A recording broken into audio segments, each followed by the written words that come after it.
আসসালামু আলাইকুম সম্মানিত ভিউয়ার্স। আলহামদুলিল্লাহ আর দুজন ভাই আসছে আমাদের কাছে যে জহুরবাড়ি থেকে জহুরবাড়ি থেকে আসছে।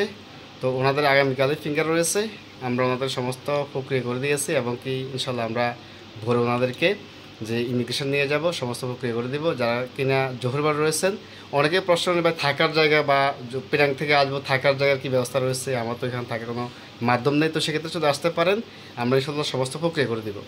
ভাই আপনার দেশের বাড়ি কোন জায়গায়? কুষ্টিয়া। কুষ্টিয়া। আপনার শেরপুর। আপনার মালয়েশিয়া কত বছর? 2.5 বছর। আপনি?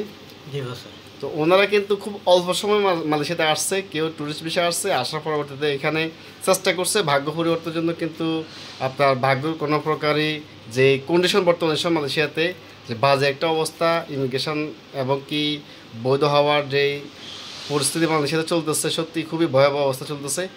তাই তো অনেক প্রবাসী মালয়েশিয়াতে অবৈধ হয়ে রয়েছেন এবং কি বর্তমানে সব দেশে চলে যাচ্ছেন। তাই তো আপনারা যারা কিনা এখনও মালয়েশিয়াতে রয়েছেন আপনারা সর্বোচ্চ সতর্ক থাকবেন যাতে কোথাও কোনো প্রকার আপত্তি ঘটে আপনার সাথে না ঘটে।